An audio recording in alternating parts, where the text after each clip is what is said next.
Hello, and welcome to FilmSlam Stream's post-film conversation for Out of Breath.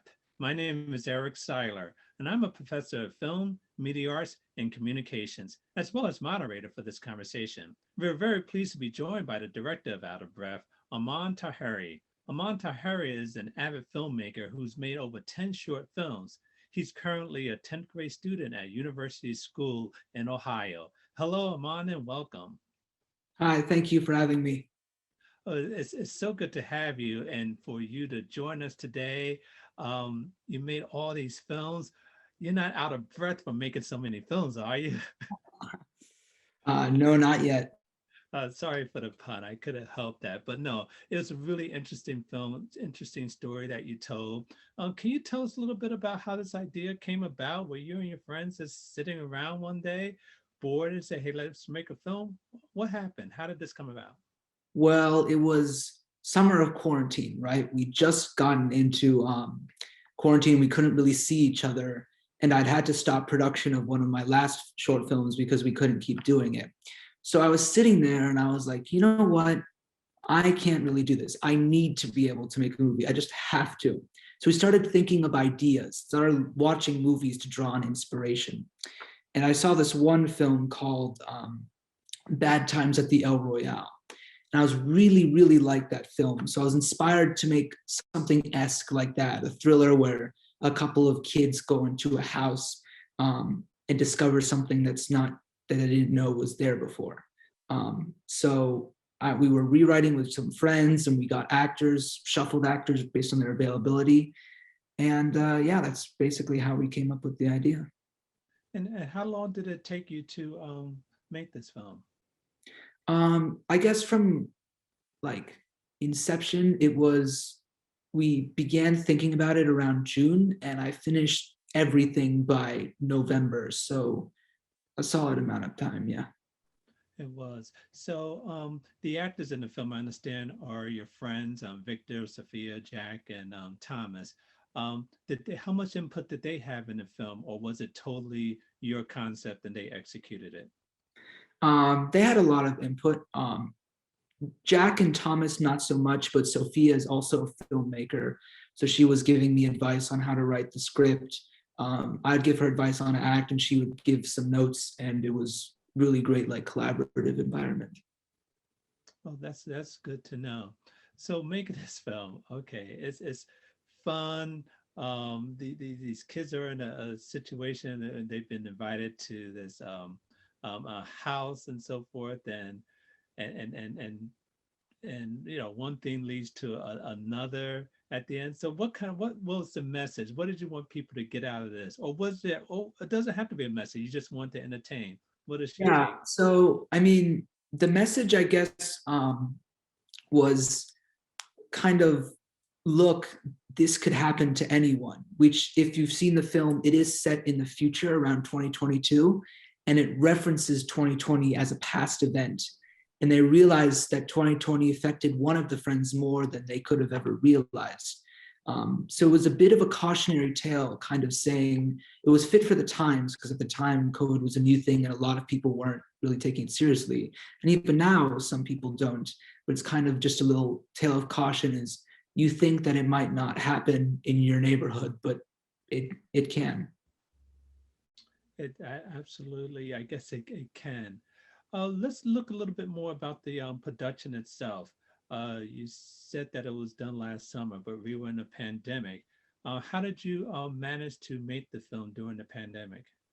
So first off, we had to worry about there are certain scenes that we were able to film with the resources we had, such as outside or my house or a friend's house. The problem arises when you have COVID, obviously, that's easily transmissible. So what we did was we had all the actors quarantined for 2 weeks. We made sure that there's literally no way that they could have gotten COVID. They were not going outside. They were sometimes even wearing masks inside. And after that 2 week period, we filmed it mostly distance, but we were able to get some of the principal photography done. We finished wrapping. We were able to finish wrapping like principal photography by September, but in the process, we were in like, due to like the changing climate, we had to change locations or change scenes or change like some of the story in order to make up for the ever-changing like social times. Like we weren't, if you obviously couldn't like film in a restaurant, so let's have this happen on the phone instead or in the outside. So stuff like that. Well, that's good. You came up with some really creative ways to work throughout the pandemic. In terms of location, tell us a little bit about where you actually filmed this. Was this your house or a friend's house? Or So the main bulk of the story happens in the Van Swearingen mansion. This is not my house. I wish it was, but it was a gigantic house that we live next to that's down the street.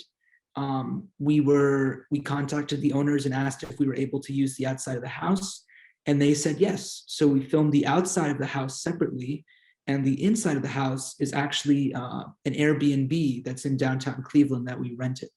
So they kind of look the same, but they are in fact different houses. and interesting enough.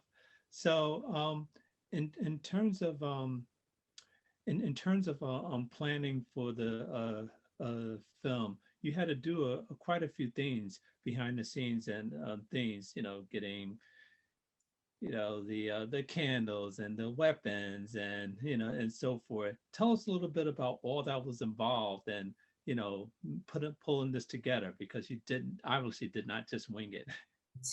So usually what would happen was I'd have to contact my actors and see when they were all available. This was probably the hardest part of the process, because when one's available, the other one isn't, and when the other one is, the other one isn't. So once we agreed on a date, then a week before, I'd start kind of gathering stuff up, start fixing the set. I'd put the camera down, even though there was no actors, and see, all right, where should we put lights? Where should the lights be? Where's the motivation? Where's the candles? Should the candles be in the middle? Should they be light? Should they be lit? Should they be dark? Just kind of stuff like that, and seeing if it like contributes to the story. So once the actors came, we would just film it in like small 3-hour time period, because everything was already set up. Well, good planning there. I'd just like to remind everyone we are talking to the director of Out of Breath, Arman Taheri. And if you have questions, please put them in the Q&A portal and we'll get to them as time allows. And we do have one question that's come in, and the question is, what was the significance of the music box? So the music box was kind of, it was what I would like to call a visual motif, which is usually used in film to kind of signify some sort of theme. In this particular film, it was used to signify the bond between Victor and Sophia and kind of their friendship. We opened the film on a video on the music box in front of the tree. We ended the film on the music box in front of the tree. And throughout, you can kind of see their relationship progress. And this music box is just kind of there the entire time, and it's able to progress the relationship. Interesting. Yes, that was very noticeable, opening and closing with that shot. Another question we have is, what eventually happened to Jack? So Jack unfortunately was killed at the end. He was killed by Sophia, but unfortunately before that happened, Jack was able to kill Victor. So while Sophia was able to complete her goal and was able to get out of the situation, unfortunately it wasn't as simple as that, and she had to leave Victor behind. Yeah. She did. And I'll just add to that question. What about Thomas? What happened to him? We kind of So it's kind of a little bit ambiguous, but in the second half of the second act, you see them all pacing the house, and there's the music with the ticking, and you see the black glove. Also, if you didn't know, the black glove was Jack, but Thomas was unfortunately killed by Jack. If you heard like the scream, and then once Victor rushed to go see where the scream was, he saw Thomas's dead body, and then he was subsequently knocked out by Jack. I see. Yes, and interesting. A lot of good dramatization there. Mhm. Um, Another thing that you worked on in the film was the sound design in the film. I know there was a scene with the record player and the sound effects and so forth. Tell us a little bit about some of the behind the scenes sound design that you put in the film that wasn't part of the, naturally part of a scene. Well, probably the most obvious one is the thunderstorm and rain in the background. There is a version of the film that exists where there is no thunderstorm and there is no rain. And it's quite boring, actually. It's pretty not very good. So I decided, okay, how can we add a little bit of tension? How can we add a little bit of unease? And we decided to add the thunderstorm and the rain. Just by adding these subtle thunder claps and these subtle rain, it actually incredibly elevates the tension of the scene. And the second cut, which had those sounds in it, were obviously a lot better, like say, reviewed than the first one. Stuff like music as well. I usually like to listen to music before I have any footage and think about what I'm going to shoot. So like the pieces of music that were there, I'd thought of beforehand, and I was kind of structuring the edits around the natural tempo of the music. Well done with that. Another element that you had in the film, which I don't know if it was planned or if it was luck, you had good weather, and except that one scene if it was raining. So, but it wasn't raining. I know that, but tell us a little bit about that and how you lucked out with good weather. So we were able to, usually Cleveland has very spotty weather. We don't know how this happens, but luckily we were able to have great weather when we're filming all the outside scenes, especially in the beginning when there isn't supposed to be any kind of impending doom or anything.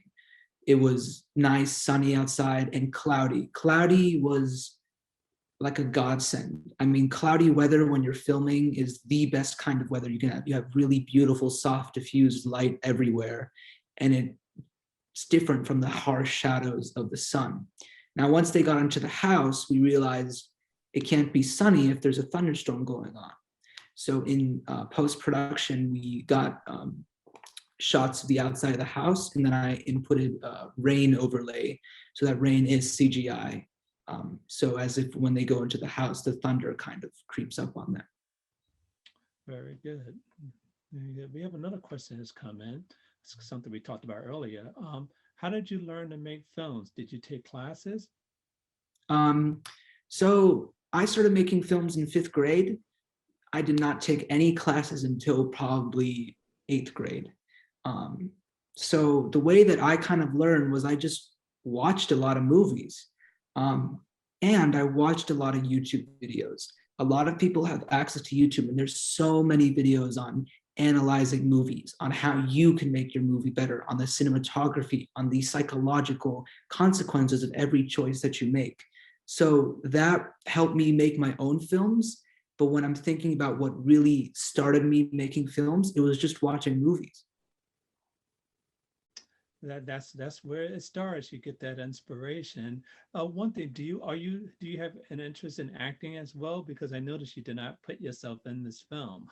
Yeah, so in my earlier days, I did act, which obviously right after I filmed, I'm like, oh God, I act so horribly. But what I do take is drama courses at my school. Those are very helpful for kind of forcing me to act, but also understanding where the actors are coming from. And it makes me work with my friends a lot better than if I had no idea how to act. In some of my friends' movies, I do act as like side characters and stuff to help them because we're just a little filmmaking group. But yeah. And in terms of acting and in terms of a director, what kind of director do you see yourself as? Do you see yourself as someone that really likes to bring out the best in actors, or you are the type of director that really focuses on a visual element to have that tell the story, or a combination of both? I really love the visual element, and it's kind of become a bit of a joke in my friend group where whenever I come to them with a outrageous script idea, I'm like, just trust me, it'll work. Because I have the whole film shot in my head already. I'm just relying on them to like, okay, trust me, this is gonna work. So all you have to do is just like listen to my direction. And then they offer notes. And the notes actually help me get some of my best ideas because I can, even if I come up with everything, it's really their input and kind of the input of people who are coming from like a more normal non-visual standpoint who are like, I have no idea what you're thinking right now, would actually help progress the film. But I do love to take great performances out of my actors when I can. Of course, it's a little hard working with all of us because we're all so excited to make a movie, but I do like making a movie visually, shall we say. I see, and I know, once they do see the film, they say, "Oh, that's what you meant. Mhm. That's what. That's why you wanted me to do this and that." Yeah, yeah. I imagine there are a lot of bloopers, a lot of outtakes. Do you ever put any of the bloopers together just to sit around and entertain you and your Yeah, friends? I do. It's really funny because a lot of the clips that we actually use in the film are bloopers, just the first parts of them, because it's kind of unfortunate, but like the bloopers that we get always are sometimes their best performances. Like they have the best performance and then they break character, say halfway throughout the scene. But luckily that's usable. We're not working on this huge budget where we just have to reshoot everything. So when I see something like that, I'm like, okay, we're good. Let's just start from the second. We'll just do a little bit of a cut there and it'll just work perfectly. So some of the performances that you see do actually go into bloopers, but I do like editing blooper reels together and it's quite fun. I bet. I bet. Well, this is great. It's been such a pleasure talking to you and getting some insight on Out of Breath. Um, before we end, can you tell us what's next for you? What can we expect to see from you? Well, in the span after I made Out of Breath, I did make another short 3-minute short film called Bury the Truth. That one was just a quick weekend thing and it was fun with my friends. And it was the first time I'd used someone else's script instead of mine and just kind of translated the script into directing. This summer, I do plan on making another film. This one actually will not feature my friends as actors, but like actual actors who are willing to do the student film. And it's going to be a suburban noir film about a man investigating the death of his friend. Um, Hopefully that will be done around August of this year, and I will submit to the Cleveland Film Festival this second short film that I will make. Great. We look forward to seeing that film and your other film as well too. You are a true filmmaker at heart. Before I let you go, I know it's that last question and we're almost out of time. We're out of time, but what advice would you give to other students? They look at you, Arman, and says, "Oh, I want to do films just like Arman." What advice would you give to them? Just watch as many movies as you can. You'll be surprised just how many things you can pick up by just watching movies, such as I take one example. When I was in fifth grade, I had no idea of camera moves, right? No idea of symbolism in films, really nothing. I was just like, let's point a camera, let's film it. Watching movies made me think, all right, there's this kind of object here. What does that mean? How could I incorporate that into my story? So it's kind of like that. And you really learn a lot from that by just looking at the angles, looking at the direction, looking at how everything works. You don't even need to like take filmmaking courses. Just as long as you have like a camera and you're able to watch movies and you're able to look at YouTube videos, you can learn a lot. Absolutely, and people can even use their phones to make movies as well too. Mhm. Well, Yeah. great. I see someone snuck in one last question. The question is, so it's a good question, is why did you call the film Out of Breath?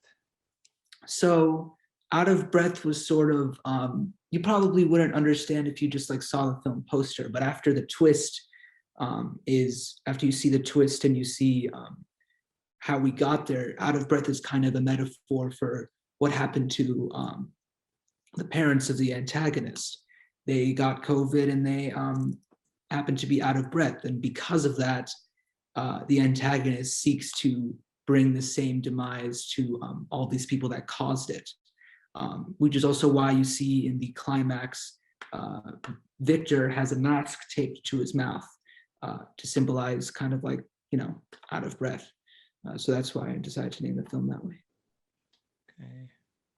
Interesting, very interesting. Well, Aman, thank you so much for spending some time with us and telling us about the inside information about this film, Out of Breath. We wish you all the best in your future filmmaking as well. Thank you. Thank you so much. And thank you to our audience for joining us today for this important and invigorating conversation. For more information about the current 45th Cleveland International Film Festival and future film festivals, please visit clevelandfilm.org. I'm Eric Siler. Thank you.